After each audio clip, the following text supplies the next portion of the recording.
पंधरागाव जनता माध्यमिक शिक्षण संस्था पंधरागाव तालुका खेड जिल्हा रत्नागिरी या शिक्षण संस्थेच्या माजी विद्यार्थ्यांचा स्नेह मेळावा मोठ्या उत्साहात संपन्न झाला। पंधरागाव जनता माध्यमिक शिक्षण संस्था संचलित साखर माध्यमिक विद्यालय आणि यशवंत विद्यालय धामणन या दोन्ही संस्थेच्या माजी विद्यार्थ्यांचा स्नेह मेळावा आयोजित करण्यात आला होता। या स्नेह मेळाव्याच्या निमित्तानं असंख्य माजी विद्यार्थी, शिक्षक आणि ग्रामस्थ आणि त्याचबरोबर संस्थेचे संबंधित संचालक यांच्या प्रमुख उपस्थितीमध्ये हा मेळावा संपन्न झाला। माजी विद्यार्थ्यांनी आपले मनोगत व्यक्त केले, आपल्या शालेय जीवनातील आठवणींना उजाळा दिला आणि त्याचबरोबर संस्थेच्या भविष्यातील वाटचालीसाठी आपलं योगदान देण्याचं देखील मान्य केलं। आपली संस्था हे आपले भविष्य घडवण्यासाठी महत्त्वपूर्ण पाया आहे आणि याच संस्थेमध्ये शिकून ज्ञानार्जन करून आम्ही आपापल्या क्षेत्रामध्ये स्वतःचं अस्तित्व निर्माण केलं आणि म्हणून आज आपल्या संस्थेला गरज असताना आपण देखील हातभार लावला पाहिजे, अशा पद्धतीच्या भावना माजी विद्यार्थ्यांनी व्यक्त केल्या। संस्थेचे सर्व संचालक आणि त्याचबरोबर संस्थेचे विद्यमान अध्यक्ष श्री अनंतरावजी पालांडे यांनी आपल्या मनोगतातून नागरिकांना, माजी विद्यार्थ्यांना आवाहन केलं की आपल्या संस्थेच्या भविष्यातील वाटचालीसाठी आणि सध्या हातात घेतलेल्या इमारतीचे बांधकाम पूर्ण होण्यासाठी आपल्या सर्वांच्या सहकार्याची अपेक्षा आहे। इतकं मोठं ध्येय उराशी बाळगून अनंतराव पालांडे आणि त्यांचे सर्व शिलेदार या संस्थेच्या भवितव्यासाठी आणि तिचं वैभव वाढवण्यासाठी कटिबद्ध आहेत। मात्र नागरिकांनी, माजी विद्यार्थ्यांनी आणि शिक्षणप्रेमींनी सुद्धा या संस्थेच्या एकंदरीत भविष्यातील वाटचालीसाठी, उभारणीसाठी आपले योगदान देणे अपेक्षित आहे।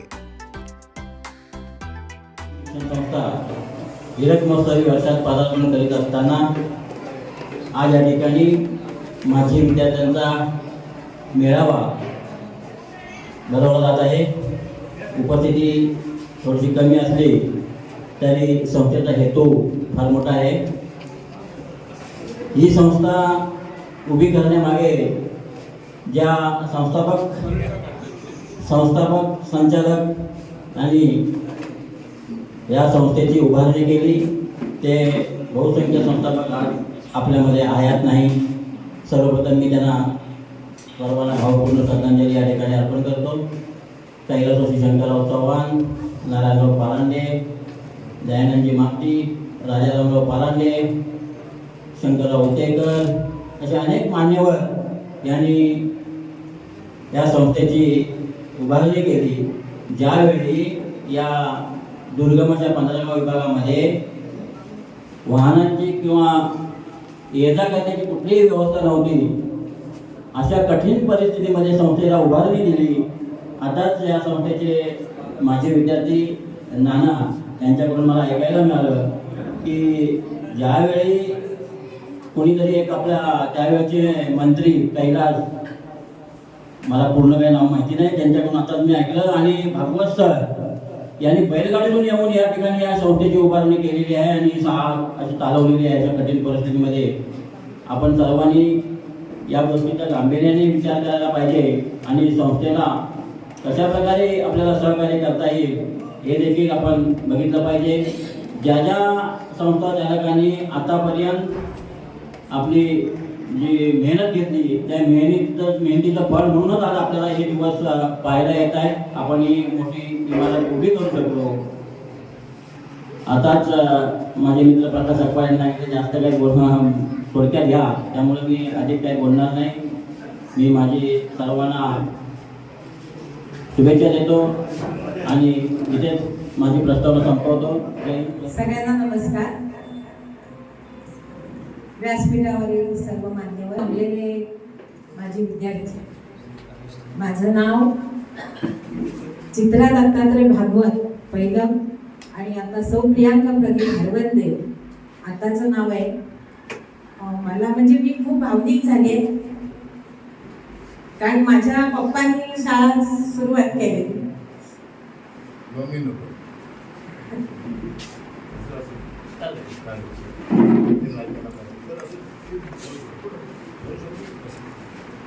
आणि आज मला यायचा जो मान म्हणजे अण्णाबाईंनी मला फोन केला आणि त्या फोनवरून आणि धावण्याचा कार्यक्रम आहे म्हटल्यानंतर मी मुद्दाम यायचा जोर केला की नाही, मला सगळे धावण्यांचे भेटतील ह्या यादी मी, कारण मी आता कर्जतमध्ये रायगड जिल्हा परिषद शाळेचे मुख्याध्यापिका आहे आणि उद्या माझ्या हस्ते म्हणजे झेंडावंदन दरवर्षी माझ्या हस्तेच होत असतं, पण उद्या मला परत कर्जतला जाऊन झेंडावंदनासाठी हजर राहायचंय.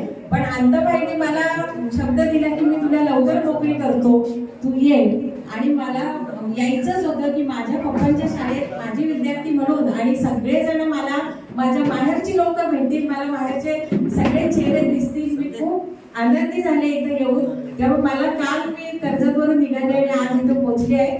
मला खूप आनंद झालाय आणि अण्णाबाईंनी जे स्वप्न साकारायला घेतलेलं आहे की ही इमारत पूर्ण करून, आणि खरोखरच मला खूप आनंद होतोय की माझ्या पप्पांचं स्वप्न तुम्ही सगळ्यांनी मिळून पूर्ण करण्याचं हाती घेतलेलं आहे, तर ते नक्की पूर्ण होईल अशी म्हणजे मला आता तरी माहिती वाटते सगळ्यांची की ते स्वप्न पूर्ण होईल. 80% काम जवळजवळ पूर्ण झालेलंच आहे आणि कायमस्वरूपी अजूनही या पप्पांचं नाव इथे सगळ्यांच्या तोंडात निघतंय हे मला ऐकून खूप आनंद झाला. आणि म्हणून मी जास्त भावनिक झाले की आज जर भागवत जर असते तर खरोखरच मला आणि आता बोलता येत नाही, मला 2 शब्द बोलण्याची परवानगी दिली आणि मी माझ्या भावना व्यक्त केला. आपलं स्वप्न पूर्ण होईलच, सगळ्यांचे आशीर्वाद, आपल्या सगळ्यांचे आशीर्वाद पाहिजे आहेतच आणि आपण हे स्वप्न पूर्ण करू.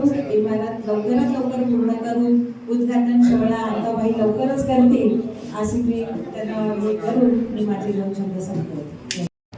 आज 15 विभाग जनता माध्यमिक शिक्षण संस्थेच्या वतीने यशवंत विद्यालय दामण या ठिकाणी माझे विद्यार्थी स्नेहमेळावा आयोजित केला आहे.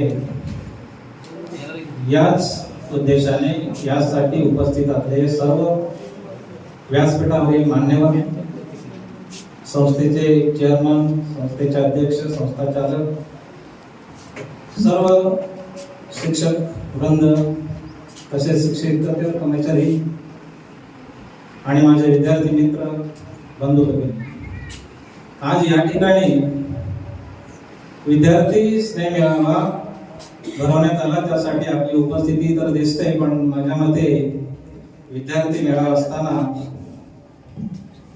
ही समोर दिसणारी उपस्थिती अपेक्षित नव्हती.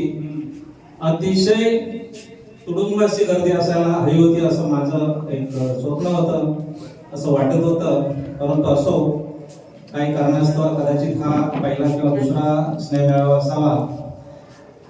सर्वप्रथम या विद्यालयात आम्ही शिकलो, मोठे झालो. या जगात किंवा या सोसायटीत किंवा या समाजात स्पर्धेच्या युगात सुनीता महापत ही माझी बहीण, दयाल मालकींची मुलगी, तिने 51,000 चेक दिलेला आहे. धन्यवाद. आजचा स्नेह मेळावा आहे या शिक्षण संस्थेला याची आवश्यकता आहे. म्हणजे आता हे विद्येचं मंदिर आहे, ते आता कळस लावायचं बाकी आहे. त्या कळसाला जी आवश्यकता आहे ती सर्व माझी विद्यार्थ्यांनी कुठल्या ना कुठल्या मार्गाने जमा करून द्यावी, म्हणजे मंदिर पूर्णत्वात जाईल. एवढंच बोलून मी माझे 2 शब्द सांगतो. ही आजची सगळ्यात मोठी उल्लेखनीय अशी गोष्ट आहे.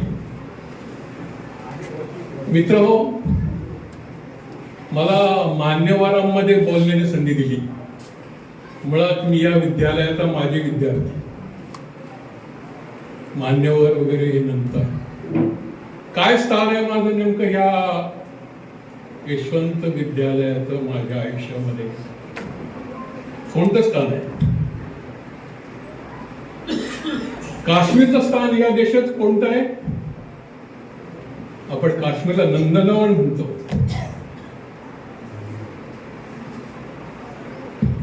या विद्यालयाचं स्थान काश्मीरचं आपण नंदनवन म्हणतो ना, तसं माझं दुसरं नंदनवन म्हणजे हे माझं यशवंत विद्यालय आहे. आज 61 वर्षाची ही संस्था आहे आणि ह्या संस्थेमध्ये आलेले जे चढ उतार आहेत ते मी जवळून पाहिलेले आहेत. आणि एक भाग्य लाभलं मला की काही काळ का होईना, काही काळ हा शब्द महत्वाचा आहे आपला मित्र, काही काळ का होईना, पण या शिक्षण संस्थेचा पदाधिकारी होण्याचं भाग्य मला लाभलं. आता काही काळ या शब्दाचं स्पष्टीकरण देणं थोडंसं जड जातंय, पण कधीतरी खाजगीत देईन मी तुम्हाला.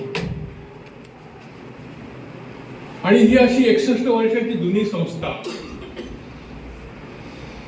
आणि ह्या संस्थेबद्दल जो आदरभाव आहे त्या जर पाहिलं तर हजारो विद्यार्थी इथून शिकून बाहेर पडलेले आहेत. आणि आजची ही उपस्थिती जर पाहिली आपण तर ही उपस्थिती फारच कमजोर वाटते, कुठंतरी आपल्याला चिंतन मनन करण्यासाठी प्रवृत्त करते. आज आपल्यासमोर अनेक प्रॉब्लेम आहेत, अनेक समस्या आहेत आणि ह्या समस्या माजी विद्यार्थ्यांनी देखील याच्यामध्ये लक्ष घालून त्या सोडवण्याचा प्रयत्न आज करावा. करायला तरी आम्ही शाही भोजन ठेवलं होतं. तेवढी संकल्पना बहुतेक खर्च माझ्या पक्षातून करेन, पण माझी विद्यार्थी आहेत, माझे बांधव आहेत, एकत्र येऊ द्या. एकत्र येण्याची काळाची गरज आहे. हे आम्ही 2.5 करोडचं जे बजेट आहे ते पूर्ण करतोय. मित्रांनी पुन्हा सांगतो, गेल्या कार्यकारिणीमध्ये आज माझं काम होतं, 100चं काम चालू आहे, 10 लाखाचं बजेट आहे. मी पर्सनल मला किती लोन मिळू शकतो कार्यकारिणीला माहिती आहे. कार्यकारिणी ठरवलं मी आता करेन का मीच करणार. काय मला काहीतरी लिमिट असते ना, डेडलाईन पाहिजे. आहे विमानात पुरी झाली पाहिजे.